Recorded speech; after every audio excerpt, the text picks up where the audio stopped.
Y no, tener una dieta cetogénica o low carb no es garantía de curarse del cáncer, no es garantía de no desarrollar cáncer, no es garantía de una terapia exitosa. Les voy a explicar por qué. Primero que todo, si algún coach o gurú keto, como pude ser yo hace 2 años, les está diciendo que eso es así, yo lo decía por ignorancia, ahora entiendo mucho mejor cómo funciona el asunto. Pues digamos que una dieta cetogénica puede ser coayudante en un tratamiento cancerígeno, pero no quiere decir que la dieta por sí sola les vaya a solucionar absolutamente nada. Sí, yo como coach keto me lo pasaba diciendo que sí, que era imposible desarrollar cáncer porque uno no tiene casi carbohidratos, entonces no se eleva la insulina, pero hay muchos más factores que pueden influir en el aumento de la insulina, que ya les voy a explicar por qué la insulina es tan importante en este asunto. Pero sí, yo solía decirlo. Digamos que hay parte de razón en que una dieta baja en carbohidratos puede ayudar, pero hay otras cosas que pueden trastocar completamente ese esfuerzo que uno hace con la dieta y son cosas que la mayoría de la gente hace. Entonces la dieta no les va a servir de mucho si no cambian otras cosas. Las células cancerígenas, ya les voy a explicar qué es una célula cancerígena, pero una célula cancerígena se alimenta básicamente y en un principio de puros azúcares. Y lo hace cuando hay un estado de hiperinsulemia, o sea, cuando la insulina está muy alborotada, cuando está muy estimulada todo el tiempo. Y esto no solo pasa cuando uno consume alimentos, esto pasa en otras ocasiones. Este es un tema que yo no voy a decir que me apasiona, pero sí me choca un poco, pues porque mi papá murió hace aproximadamente 12 años de un linfoma no Hodgkin, que es un tipo de cáncer muy asociado al estrés. Y quiero que se metan en la cabeza la palabra estrés porque aquí está la clave de absolutamente todo. El linfoma no Hodgkin es un tipo de cáncer que sucede en el sistema linfático, que es el que se encarga básicamente de limpiarnos todas las cochinadas que le metemos a nuestro cuerpo. Es como el sistema de basuras, como el alcantarillado, y después lo expelia. Ese es nuestro sistema linfático. Y usualmente las personas que desarrollan ese cáncer que se llama linfoma no Hodgkin son personas que sufren de altos grados de estrés. Pero entonces ya con lo del estrés ya continuamos. Tanto en mi familia materna como en la paterna ha habido varios casos de cáncer. De hecho he tenido 2 tíos que por parte materna, o sea un tío y una tía, murieron por cáncer. Y bueno, además de mi papá, aparte que otras personas de la familia han tenido. En el 80% de los casos el cáncer es culpa de nosotros o de nuestros hábitos o de los hábitos de las personas que nos cuidan o que están con nosotros. Es muy raro, digamos que solo ese 20% tal vez sea genético. Digamos que hay una predisposición genética. Hay gente que fuma toda la vida y no le pasa nada. Hay gente que simplemente estuvo al lado de un fumador un tiempo. Entonces también hay predisposición a que ciertas personas lo desarrollen. Pero básicamente todos en un momento de la vida hemos tenido células cancerígenas en nuestro cuerpo y nuestro cuerpo la verdad es que es muy eficiente atacándolas. Pero actualmente nosotros somos tan brutos y tan permisivos con el cáncer que lo ayudamos y lo ayudamos. Nosotros somos los que ayudamos a que el cáncer pulule. Silencio. Dicho esto, mi papá era médico y él creía que con el ejercicio se le iba a curar todo. Mi papá era una persona que sufría de mucho estrés laboral, familiar, económico y aparte se sobreentrenaba. Y una cosa que le vendieron a las personas educadas en la vieja escuela de la medicina o en la escuela, digamos, de 20 años para atrás, y esto es algo que le vendieron tanto las farmacéuticas como las empresas de alimentos, como las empresas de ropa deportiva o de productos deportivos de consumo, por ejemplo Gatorade, es que el ejercicio curaba todo. Y esto no es así. Antes el ejercicio puede ser una parte muy nociva y puede producir cáncer. Entonces, como mi papá era médico, era muy difícil controvertirlo y seguramente si mi papá no se hubiese muerto, seguramente yo no me hubiese interesado en la nutrición ni en la salud de las personas y menos en este tema. La verdad creíamos que mi papá era el último de la familia en que se iba a morir, que nosotros nos íbamos a morir primero y resultó que fue al revés. Primero que todo vamos a ver qué es el cáncer. Empieza por una célula. Es una célula dentro de nuestro cuerpo, una célula normal, buena, tranquila, que convive en su sistema, que tiene unas órdenes que hacer y que las lleva a cabo funcionalmente. Resulta que en un momento esta célula se cansa de que la maltraten, se corrompe y decide convertirse en rebelde, anárquica, decide convertirse en todo para mí, no me importa nada, absolutamente nada más. Y empieza a comerse la comida de las otras células, empieza a reproducirse sin morirse, porque la mayoría de las células tienen una condición que se llama la apoptosis, que la apoptosis es como una muerte programada de la célula. Cuando ya de pronto hay otra que la reemplace o cuando ya no sirva mucho o cuando de pronto se vea que va a ser una célula cancerígena. Esa apoptosis permite que las células se renueven, que se dividan y se renueven. ¿Qué pasa? Que las células cancerígenas no se quieren morir y no se mueren y se les olvida que tienen apoptosis. ¿Por qué pasa esto? Ya les voy a explicar. Resulta que hay muchos estímulos que le pueden herir una célula. Todos esos estímulos son estrés. El cuerpo, así como cada célula, no les importa cuál es el tipo de estrés que están manejando. Todo estrés le afecta. Hay estreses que tienen resultados positivos. Por ejemplo, hacer ejercicio es un acto estresante, sí, pero hay otras cosas que mientras uno realiza ejercicio están positivamente, desarrollo de masa muscular y digamos que estresores contrarrestan hasta cierto punto. Cuando uno se sobreentrena o se sobreejercita, hay factores que se vuelven más peligrosos de hecho. Entonces, la célula, básicamente, esa célula que se convierte en una célula que se comporta como un organismo unicelular. Hay una teoría que se llama la teoría del atavismo y es una de las teorías más explicativas de por qué una célula normal se vuelve una célula que se comporta como un organismo unicelular. Y es que nosotros tenemos el ADN. El ADN es como un circuito con muchos interruptores. Hay muchos interruptores, depende de la célula. Cada ADN de cada célula tiene ciertos interruptores prendidos y ciertos apagados. Y depende de los estímulos, esa célula se prende o se apaga. Perdón, ese interruptor se prende o se apaga. Resulta que cuando estresamos mucho la célula o cuando le damos un estímulo negativo, esa célula empieza a prender interruptores que no debería prender o que no están en su ADN usualmente. ¿Y qué pasa? Cuando se divide, llega a la nueva célula ya con una corrupción, o sea, nueva célula mutada usualmente. O sea, con unas órdenes que no hacen parte de la célula que está haciendo. Nosotros somos un organismo multicelular, significa que estamos compuestos de diferentes células y todas esas células en su ADN tienen unas órdenes para que no hagan el trabajo de otras células. Entonces, por ejemplo, una célula hepática o una célula del hígado está diseñada para crecer hasta cierto punto o para que el hígado crezca hasta cierto punto y no hacer el trabajo del pulmón, ni hacer el trabajo de los huesos, ni hacer el trabajo de la piel, nada. Tiene una orden específica y eso está en su mapa de ADN. Todas esas células, como están básicamente intercomunicadas por el ADN y por otras órdenes y por otras vías de comunicación, todas esas células cumplen una función que digamos que es funcional al sistema completo. ¿Qué es el sistema completo? Entonces que mientras nuestro corazón lata y haga otras cosas, el hígado haga otra función, etcétera, y no se mete ninguna en la vida de otra. Ven que me está picando un zancudo. Entonces, ¿qué pasa con lo del atavismo? Resulta que esta célula la estresaron tanto que se empezó a cansar, hasta que en un momento empezó a comportarse como un organismo unicelular. ¿Por qué? Porque los seres vivos todos recién empezó la historia de la vida, empezamos como un organismo unicelular. ¿Es un organismo unicelular? Un organismo que es una sola célula. ¿Hay organismos todavía que son una sola célula? Claro que sí existen. Digamos que no son tan conocidos, pero son una sola célula. Nosotros, casi todos los seres vivos que conocemos, las plantas, los animales y otros, parásitos incluso, casi todos somos organismos multicelulares. Somos un montón de células que realizan diferentes trabajos. ¿Qué pasa cuando sucede el atavismo? El atavismo es un estado al que el cuerpo se regresa, el organismo se regresa porque recibió un estímulo y llega a es porque ese estímulo lo llevó a comportarse de cierta forma, pero es un estado regresivo. ¿Qué es lo que pasa en esta teoría del atavismo? Que esa célula se cansa tanto que empieza a comportarse como un organismo unicelular, que es el origen de lo que sería nuestra vida o la vida de una célula. ¿Y qué hace un organismo unicelular? No le importa nada, no se comporta dentro del sistema, solo le importa comer, reproducirse y no hace caso para morirse, que es básicamente exactamente lo que es una célula cancerígena. Dicho esto, ¿por qué pasa eso? ¿Por qué la célula se vuelve tan? ¿Por qué llega a ese punto? Es como cuando ustedes los ponen bajo presión en la oficina o en su casa.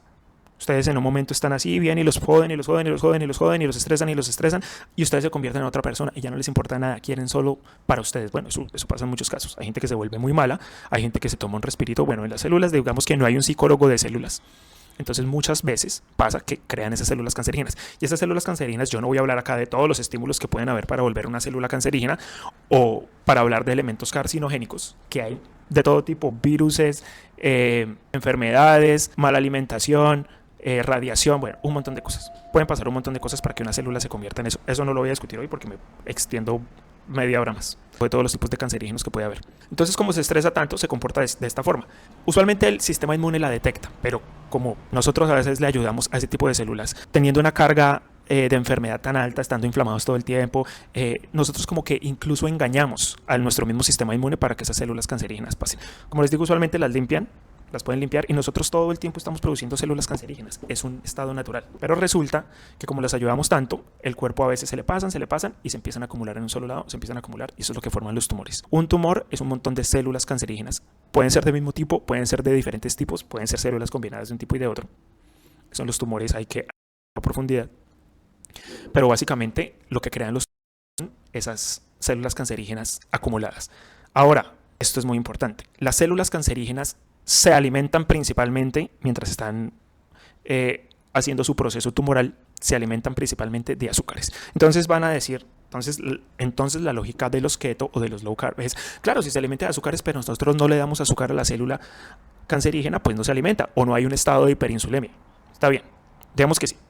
Pero primero que todo, nosotros mismos producimos nuestros azúcares cuando no los consumimos. Es un proceso que yo he explicado que se llama la gluconeogénesis. La mayoría de esta gluconeogénesis se realiza por parte de los aminoácidos, o sea, de nuestro músculo o de la proteína que comamos, pero también se puede realizar con grasa. Entonces, ¿qué es la grasa que usualmente se utiliza? Tenemos unas moléculas de glicerol que hacen parte de los triglicéridos, que básicamente es la grasa que nosotros consumimos. Eso se divide y el hígado lo que hace es producir glucosa. Digamos que ese es un estado más difícil de llegar, pero pasa usualmente dentro de una dieta cetogénica, ¿no? Yo no quiero decir que exactamente este azúcar que nosotros producimos de una dieta cetogénica o mediante los aminoácidos o mediante la grasa sean lo que esté alimentando el cáncer. Ya les voy a explicar bien. Resulta que si nuestra alimentación está muy bien y nosotros estamos en un estado, digamos que ideal, somos personas que nos estresamos poco, vivimos, nos asoleamos cuando debemos, entrenamos como debemos. Digamos que lo que pasaba usualmente en la época antigua puede ser por ese lado, pero actualmente no. Nosotros somos personas estresadas. Y así como nosotros nos estresamos y se estresan las células o las estresamos de alguna forma para que se conviertan en células malas, resulta que hay un proceso que se llama el estrés crónico. Y el estrés crónico es tan malo como comer tarrados de carbohidratos y de azúcar. Los gurús keto dicen, todos los carbohidratos son iguales, todo carbohidratos son asco, pan es pan. Digamos que hay mucha ignorancia en eso. Primero que todo, si todos los carbohidratos son iguales, entonces ¿por qué nosotros producimos nuestros propios carbohidratos?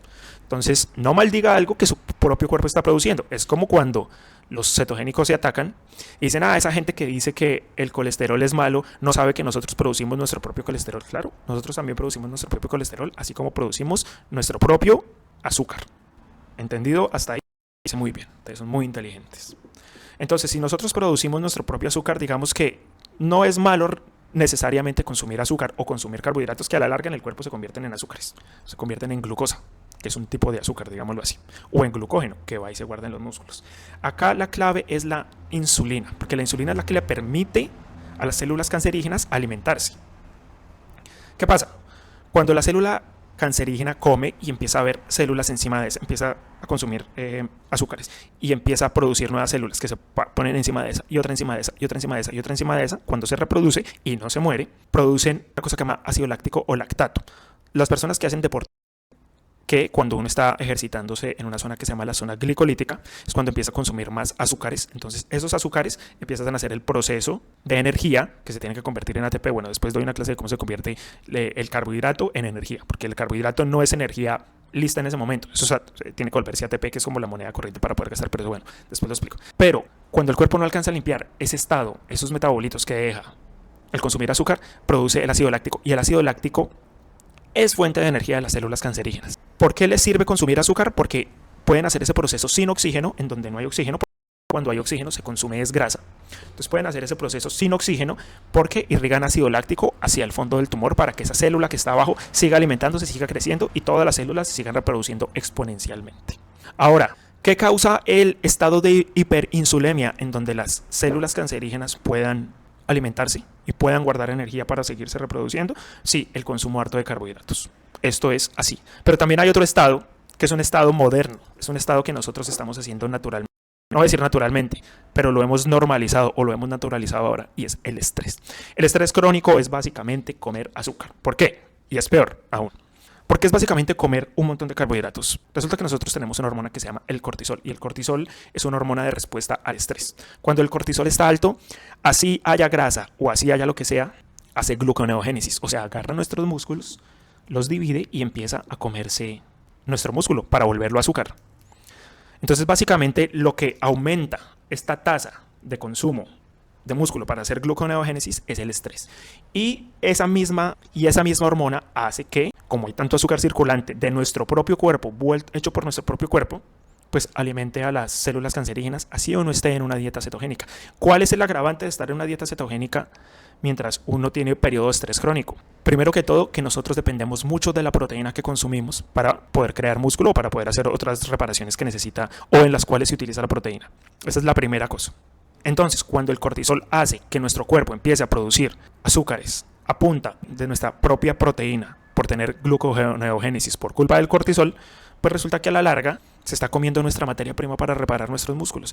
Y entre menos músculo haya, hay más probabilidad de tener resistencia a la insulina porque hay menos receptores en donde guardar la energía. Entonces, como el cuerpo ya no quiere recibir más energía porque no sabe en dónde guardarla, hay más hiperinsulemia. Sigue estando el azúcar arriba y la insulina no lo puede bajar. Entonces, es el estrés el gran problema de las dietas cetogénicas. Aparte que yo ya les he explicado que la gluconeogénesis es un proceso muy estresante en muchas personas, causa insomnio, poca dormida, fatiga crónica, y esos son otros estresores. Como les explico, el cuerpo no distingue entre estresores. Para el cuerpo todo estrés es igual. Hay unos estresores que tienen beneficios, como ya les expliqué que es el ejercicio, pero hay otros que no tienen, como el estrés laboral. Eso de estar bajo presión, eso no les da ningún estímulo, eso de pronto les da capacidad mental para responder ante la presión, pero no significa que ustedes no vayan a estar estresados. Significa que es un mecanismo. Y es el mecanismo de defensa, por querer ganar plata, por querer trasnochar, por querer sobreentrenarse, por querer irse de viaje, por no saber pagar las deudas, por tener problemas y todo eso. En una dieta cetogénica es un aliciente para que las células cancerígenas acaben con las personas mucho más rápidamente. Entonces el problema a la larga no es el azúcar, es consumir en demasía. Si ustedes van a hacer una dieta con carbohidratos, simplemente van a hacer lo siguiente: consuman una cantidad de carbohidratos adecuada para la energía que ustedes necesitan. ¿Qué es lo que hace el cuerpo exactamente cuando uno está en una dieta baja en carbohidratos? Produce la cantidad de glucosa que necesita. Entonces, si uno puede utilizar completamente la proteína que consume, adicionándole carbohidratos, para que el carbohidrato vaya y cumpla las funciones que tiene que cumplir, sin que la proteína tenga que volverse carbohidrato para poderle cumplir la función, pues usted va a tener más proteína disponible para reparar músculos, para hacer procesos enzimáticos, para hacer procesos de comunicación, para hacer procesos de reparación del ADN. Incluso una dieta moderada en carbohidratos correcta, que no dé hiperinsulemia, puede ser un mejor coayudante en un tratamiento para un cáncer. Ahora, yo no digo que es que las dietas cetogénicas no sirvan para esto. Se ha visto gente que se meten en dietas cetogénicas y claro, se les pausa el cáncer, o de un momento para otro dejan de tener los síntomas, o puede pasarles muchas cosas. Igual entran en remisión, se pueden desaparecer, muchas cosas pasan. Pero no es solo por la alimentación, es por el estilo de vida que están teniendo. Muchas de estas personas son personas que les dicen: no, Fresco, no vaya a trabajar porque usted tienen su incapacidad, usted no tiene que ir a trabajar, no se preocupe, usted quédese en la casa tranquilo que nosotros vamos a pagar mientras está en su tratamiento. La persona se queda tranquila en la casa y por eso le funciona la dieta. Pero si usted es una persona que tiene cáncer y dice: no, yo me la voy a quitar a punta de dieta, pero se va a trabajar, va y se sobreentrena, duerme mal, tiene, por ejemplo, el problema del insomnio con la gluconeogénesis, que muchas de las personas que sufren en este momento en el mundo, con o sin dietas carnívoras o sin dietas cetogénicas, de insomnio, o porque trabajan por la noche, o porque duermen menos horas, o porque son las personas: no, es que mi día tiene que durar tanto porque yo tengo que hacer tanta vaina. La mayoría de esas personas tienen hiperinsulemia. Uno de los países con más diabetes en el mundo en este momento es la India, y la India está así no solo porque consuman alimentos vegetales, hay algunas personas en la India que no lo hacen, sino que porque mucha de la fuerza laboral que trabaja para empresas en Occidente está en la India, y es gente que tiene su horario totalmente distorsionado, duermen menos horas, duermen 4 o 5 horas, no se dejan dar casi del sol, tienen problemas de cortisol alto todo el tiempo, y eso es lo que les ha desarrollado la diabetes, no solo los alimentos que consumen. Entonces no, una dieta cetogénica no es la vacuna si usted no tiene buenos hábitos. Si usted tiene malos hábitos, es preferible estar en una dieta moderada en carbohidratos, una dieta bien planificada, porque si usted va a seguir haciendo las mismas cosas creyendo que la dieta lo va a salvar, así como mi papá creía que el ejercicio lo iba a salvar de todo, la dieta no lo va a salvar de todo si usted sigue siendo una persona estresada. Y también en parte por eso fue que murió mi papá, porque una persona con mucho estrés, y ese cáncer se lo comió así. Mi papá, de hecho, él ya sabía, él estaba delgado, él casi no comía, y él seguía entrenando 2 o 3 veces al día, súper sobreentrenado, luces azules. Ustedes saben, en el mundo médico todo lo que sucede con los turnos médicos, que son turnos de 36 horas sin dormir, estando en una sala con estrés todo el tiempo, luces azules, mala alimentación, todo sumado se lleva a una persona que en teoría, por todo el ejercicio que hacía, debería estar mucho mejor, y no, se lo llevó antes mucho más rápido, porque él seguía entrenando, él seguía desgastando sus músculos. Y aquí hay una vaina muy importante: no solo el cáncer se alimenta en muchas ocasiones de azúcares, hay varios cánceres, incluso linfomas, en donde la grasa, mediante unos procesos de beta-oxidación, alimentan los tumores. Y cuando una persona tiene caquexia, que ya es la parte más terminal de un cáncer, que es cuando el cáncer ya no encuentra qué más azúcar comer, qué más músculo dañar, ya no encuentra qué más hacer, empieza a consumirse la grasa y el músculo completo, sin tener incluso que procesarlo en azúcar, sin tener incluso que hacer neoglucogénesis. Entonces no se fíen de que una dieta cetogénica, una dieta baja en carbohidratos, les va a curar absolutamente nada si ustedes siguen teniendo episodios de estrés como los que tienen. Ustedes pueden ver a Biter, ustedes pueden ver a Jean-Pierre, o pueden ver a Nutrillermo, son personas que ya están relajadas, de pronto su estilo de vida les permite estar en la casa todo el tiempo o tener mucho menos estrés. ¿Quién sabe Biter? Porque yo lo veo súper catabólico. Yo me siento un poquitico más así porque, bueno, yo al fin y al cabo pues vivo acá trabajo desde la casa, me dejo dar del sol, entreno, sobreentreno ya. En una época sí me sobreentrenaba, que era la época que cuando más yo depresión tenía y cuando más mal me sentía, y fue cuando empecé a hacer una dieta carnívora. Pero yo he mantenido mis niveles de estrés muy bajitos, muy bajitos. Yo miro el reloj y no me pasa de tanto. Entonces, entiendan, la nutrición no los va a salvar si ustedes siguen estresando sus células de otra forma. Van a tener hiperinsulemia así coman bien. La hiperinsulemia no es solo un producto o un subproducto del alto consumo de carbohidratos. La hiperinsulemia es una realidad cuando una persona tiene. Así que no se fíen de eso.